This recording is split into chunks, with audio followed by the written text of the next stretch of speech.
کا آغاز تلاوت قرآن سے کرتے ہیں. میں دعوت دوں گا قاری شاہ صاحب کو آئیں اور تلاوت کریں. قاری بسم اللہ الرحمن الرحیم.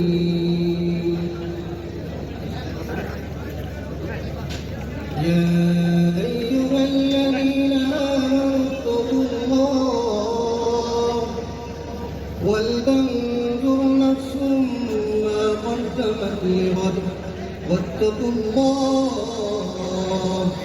إن الله خبير بما تعملون. ولا تكونوا كالذين نسوا الله فانساهم أنفسهم أولئك هم الفاسقون. لا يستوي أصحاب النار وأصحاب الجنة أصحاب الجنة هم الفائزون.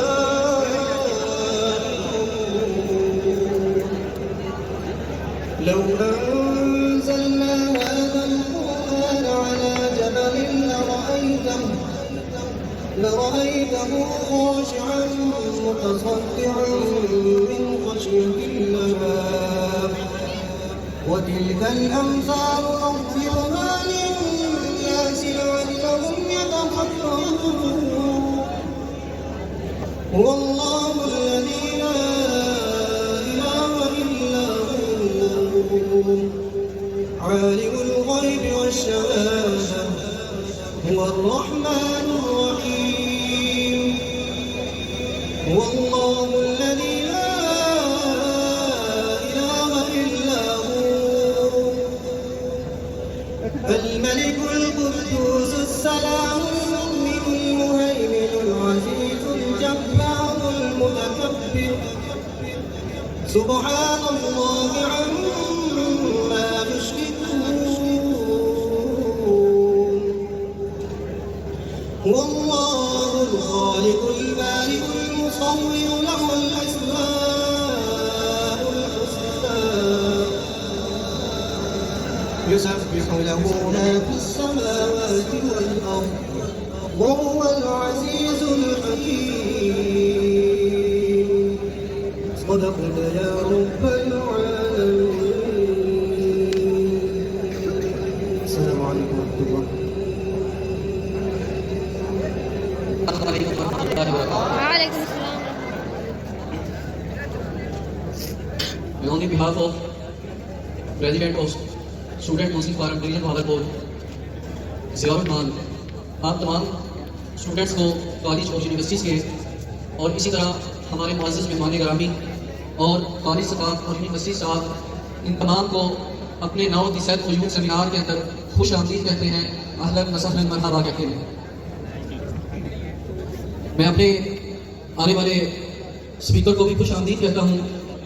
محترم انس صاحب آف گجرانوالہ صدر اسٹوڈنٹ کونسل فورم اسکاؤٹ سے میں ان کو خوش آمدید کہتا ہوں.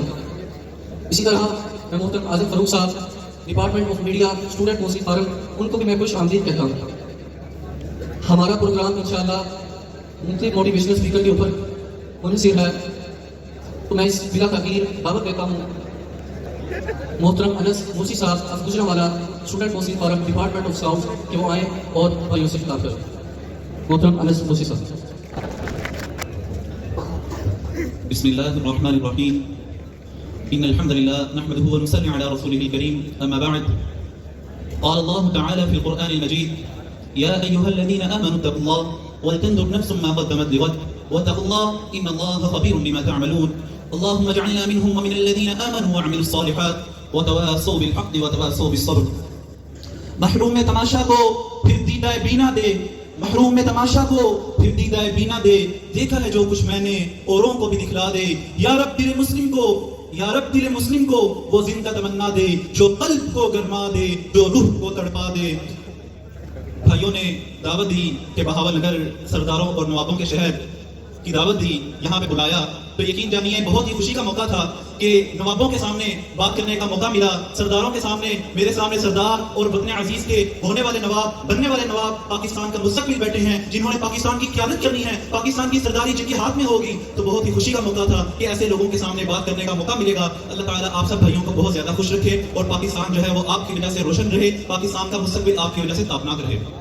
عزیز ساتھیوں، نومبر کا یہ مہینہ کہ جس کے بارے میں ہم نے سنا کہ 9 نومبر کو علامہ محمد اقبال 1877 میں علامہ محمد اقبال کی پیدائش ہوتی ہے. اس 1877 میں علامہ محمد اقبال جو ایک بچہ تھا وہ پیدا ہوا اور ہم لوگوں کو ایک ویژن دے کے گیا، ہمیں ایک نظریہ دے کے گیا، ہمیں ایک بات سمجھا کے گیا، ہمیں ایک بہت بڑا عظیم الشان ویژن دکھا کے گیا. اس علامہ محمد اقبال کا یہ مہینہ، نومبر کا مہینہ، کہ جب ہمیں بتایا جانا تھا، جب ہمیں پڑھایا جانا تھا کہ علامہ محمد اقبال کون ہے، علامہ محمد اقبال نے کیا ویژن دیا، کیا نظریہ دیا. اس مہینے کے اندر جب 9 تاریخ آئی تو ہمیں اداروں میں چھٹیاں دے دی گئی، ہمیں ادارے سے چھٹی دے دی گئی کہ جاؤ گھر جا کے سو جاؤ، سوئی ہوئی قوم مزید سو جائے. وہ اقبال کو نہ پڑھ سکیں، وہ اقبال کو نہ جان سکیں، ہاں اقبال کو صرف اتنا جان سکیں کہ 9 نومبر پہ اقبال ڈے پہ چھٹی ہوگی اور چھٹی کے دن جو ہے وہ ہمارا کام ورک میٹنگ کرنا ہے، ہمارا کام سونا ہے، ہمارا کام کھانا پینا ہے، ہمارا کام ووٹ نہیں کرنا ہے. ہم نہیں سوچیں گے تو ملک کے مستقبل کے بارے میں نہیں سوچیں گے، ہم نہیں جانیں گے تو ملک کے بارے میں نہیں جانیں گے، ہمیں نہیں پتا ہوگا تو اپنے مستقبل کے بارے میں نہیں پتا ہوگا. بائی پالیسی جو ہے ہمارے سامنے یہ کام کیا گیا،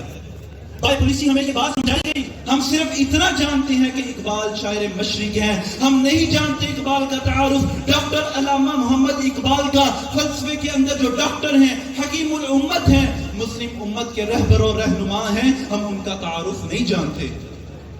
1857 کا بدر، 1857 کی جنگ آزادی کے بعد مسلمان جو کہ حکمران تھے بر صغیر پاک و ہند کے اندر، مسلمانوں نے حکمرانی کی تھی، مسلمانوں کے پاس عدلیہ کا نظام تھا، مسلمان جو ہے وہ فیصلے کیا کرتے تھے، مسلمان حاکم تھے.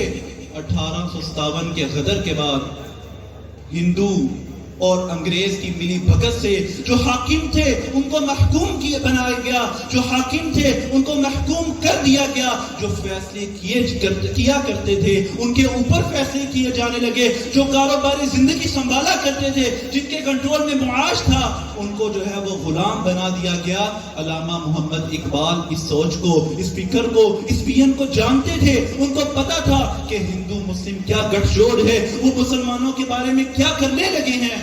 تو انہوں نے ایک خواب دیکھا. عزیز ساتھیوں، کچھ خواب ہم دیکھتے ہیں جو بند آنکھوں سے دیکھے جاتے ہیں. ایک خواب علامہ محمد اقبال نے دیکھا. اس خواب کی تعبیر کے لیے انہوں نے کوششیں کی، اس خواب کی تعبیر کے لیے انہوں نے اتنی کوششیں کی کہ انہوں نے امت کو جگانے کے لیے شاعری کی، انہوں نے امت کو سمجھانے کے لیے ٹورز کیے، انہوں نے امت کو سمجھانے کے لیے اجتماع کیے. اور جب ان کو پتا لگا کہ اب تو جو ہے وہ قیادت کا فقدان ہے، اب تو قیادت چاہیے، ایک اچھی قیادت چاہیے، تو انہوں نے قیادت کے لیے ایک بزرگ کو چنا، ایک ہڈیوں کے ڈھانچے کو چنا، جس کو ہم تو شاید ایک ہڈیوں کا ڈھانچہ کہہ سکیں، ایک بزرگ کہہ سکیں، لیکن یقین جانیے سچی بات یہ ہے کہ میں اس کو ایک بزرگ نوجوان کہتا ہوں. علامہ محمد اقبال نے جس کو چنا اس کا نام تھا قائد اعظم محمد علی جناح رحمہ اللہ. وہ بزرگ تو تھے. یاد رکھیے گا یہ جو جوانی ہے یہ عمر کے کسی حصے کا نام نہیں ہے، بلکہ یہ جوانی عزم، جذبے اور ولولے کا نام ہے. یہ عمر کے کسی بھی حصے میں ہو سکتی ہے. آپ کے حصے میں آپ کی عمر کے لوگ جوان ہو سکتے ہیں، 50-60 سال کے لوگ جوان ہو سکتے ہیں. اور اگر یہ جذبہ، یہ ولولہ، یہ عزم، یہ جوش نہیں ہے تو آپ کی عمر کے لوگ بھی بوڑھے ہو سکتے ہیں. تو قائد اعظم محمد علی جناح جو ایک بزرگ نوجوان تھے، ان کو جب یہ سونپا گیا، ان کو جب یہ مشن دیا گیا، تو 7 سال کے مختصر عرصے میں یورپ کے تمام ملکوں کو، انگلستان کے تمام یونینز کو، نہرو گاندھی گٹھ جوڑ کو چیرتے ہوئے، اس وقت کی تمام سازشوں کو اپنے پاؤں میں رونتے ہوئے ایک ملک بنایا گیا اور اس ملک کا نام تھا اسلامک ریپبلک آف پاکستان. کہنے میں تو بہت آسان ہے, بولنے میں بہت آسان ہے, اسلامی جمہوریہ پاکستان کا نام لینا تو بہت آسان ہے, لیکن 7 سال کے 1940 سے 1947 کے مختصر عرصے کے اندر یہ جو وطن حاصل کیا گیا, اس کے پیچھے جو تحریکیں چلائی گئی, اور 7 سال کے بعد جو وطن حاصل کیا گیا جسے اسلامی جمہوریہ پاکستان ہم کہتے ہیں, عزیز ساتھیوں, بہت سی قربانیوں کے بعد یہ حاصل کیا گیا. مجھے ایک چھوٹا سا واقعہ یاد آ رہا ہے. کہتے ہیں کہ ہجرت کے دوران ایک قافلہ جنگل سے گزر رہا تھا, تو انہوں نے جنگل میں کسی کے رونے کی آواز سنی, جنگل میں کسی کے چلانے کی آواز سنی. درخت کے پیچھے گئے, درخت کے پیچھے سے آواز آ رہی تھی. درخت کے پیچھے گئے تو جا کے دیکھتے ہیں کہ ایک لڑکی لیٹی ہے, نوجوان لڑکی ہے اور رو رہی ہے. اس سے پوچھنے لگے, جو اس قافلے کے بزرگ تھے, اس سے پوچھنے لگے, بیٹا آپ کے ساتھ کیا معاملہ بنا, آپ کیوں روتی ہو؟ جب آگے بڑھ کے دیکھا تو اس کی دونوں ٹانگیں کٹی ہوئی تھی, اس کی دونوں ٹانگیں کٹی ہوئی تھی. اس سے پوچھنے لگے, بیٹا آپ کے ساتھ کیا معاملہ بنا؟ کہنے لگی کہ ہمارا قافلہ چچا جان, ہمارا قافلہ ہجرت کرتے ہوئے پاکستان کی طرف جا رہا تھا, تو دشمنوں نے ہمارے قافلے کے اوپر حملہ کر دیا. میں نے اپنی عزت کو بچانے کے لیے, میرے پاس خنجر تھا, اس خنجر سے دشمنوں کے اوپر حملہ کیا. انہوں نے غصے میں آ کے میری دونوں ٹانگیں کاٹ دی.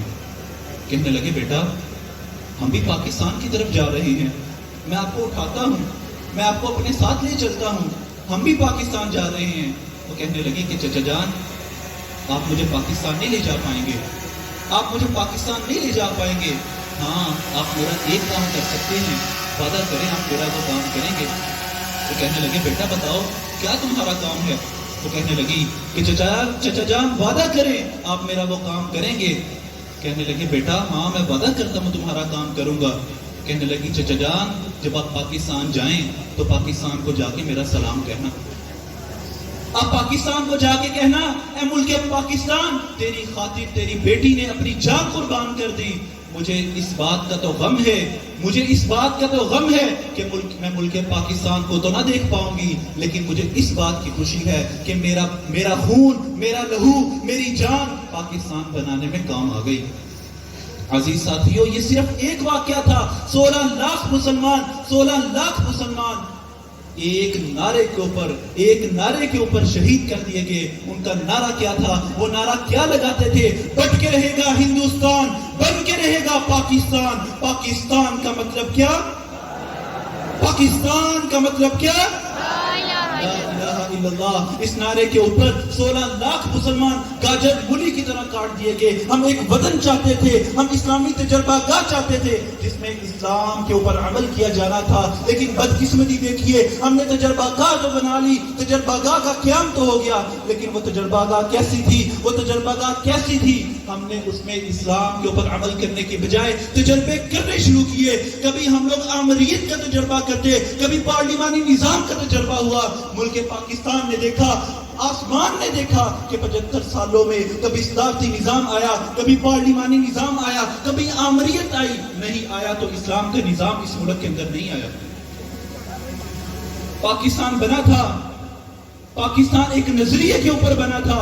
وہ نظریہ, وہ قاصد جو ہے وہ جاتا ہے, قاصد جاتا ہے, جا کے عمر بن عبدالعزیز رحمہ اللہ کو بتلاتا ہے کہ اے امیر المؤمنین, مسلمانوں کا ایک شخص, امت محمدیہ کا ایک شخص, کہ امت محمدیہ کون سی امت محمدیہ کہ جس کے بارے میں اللہ کے نبی صلی اللہ علیہ وسلم نے کہا تھا کہ یہ ایک جسم کی مانند ہے, جسم کے ایک حصے میں تکلیف ہوتی ہے تو پورا جسم درد کرنے لگتا ہے, پورے جسم کو تکلیف محسوس ہوتی ہے. عمر بن عبدالعزیز کو جب بتلایا گیا تو عمر بن عبدالعزیز کہتے ہیں, ایک امن عالم, مجھے فکر امن عالم, تجھے اپنی ذات کا غم, میں طلوع ہو رہا ہوں تو غروب ہونے والا. میں امید کرتا ہوں کہ اس سیشن کے اختتام پہ ہم اس شعر کو بدل کے اس شعر میں بدل ڈالیں گے, اس شعر کے ساتھ تبدیل کر دیں گے. ہمیں فکر امن عالم, مجھے نہیں, ہمیں فکر امن عالم, انہیں اپنی ذات کا غم, ہم طلوع ہو رہے ہیں وہ غروب ہونے والے. السلام علیکم.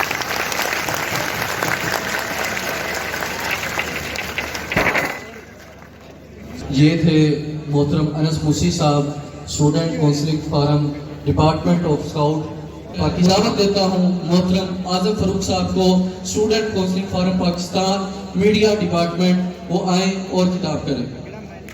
محترم اعظم فاروق صاحب۔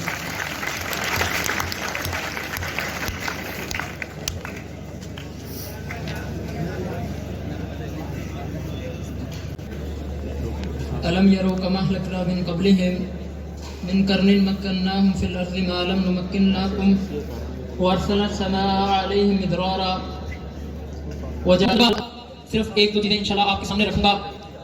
عزیز طلبہ، دنیا کے اندر میرے رب نے جب انسان کو بنایا، اس کی شناخت کے لیے قبیلے بنائے، اس کی شناخت کے لیے قومیں بنائی، مختلف مذاہب اس دنیا کے اندر آباد ہوئے، اور مختلف طرح کے لوگوں کے اوپر میرے رب نے اپنا انعام کیا، اپنا فضل کیا، اپنا کرم کیا، اور جو لوگ اختیار کرتے تھے میرے رب نے دنیا کے اندر ان کو ذلیل کر کے رکھ دیا۔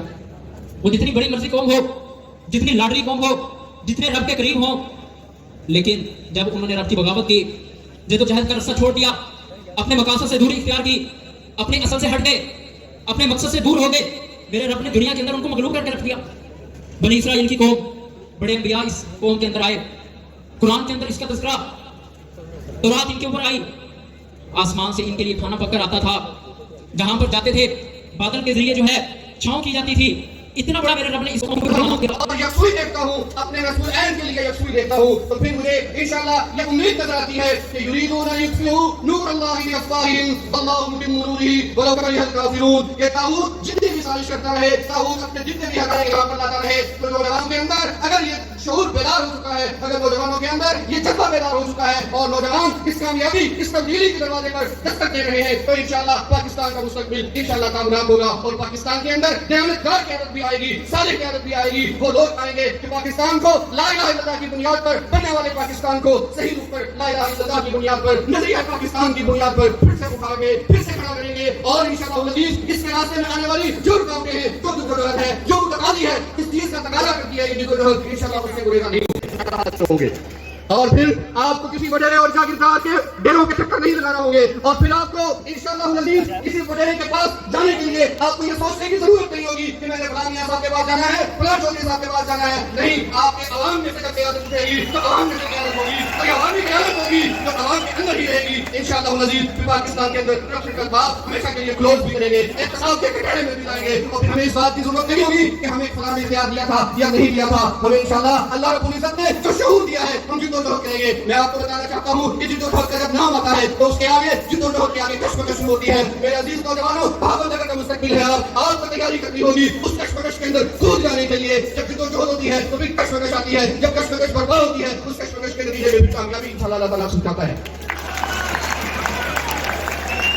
انشاءاللہ العزیز آپ وہ نوجوان ہیں، یہ میں جو بات کر رہا ہوں یہ آپ ہی کے متعلق کر رہا ہوں، آپ ہی کے یہ بلبلا انگیز آواز یہ کیا پیغام دے رہی ہے؟ مجھے تو یہ پیغام دے رہی ہے کہ انشاءاللہ اٹھ کے بزم جہان کا کچھ اور ہی انداز ہے، مشرق و مغرب میں نئے دور کا آغاز ہے۔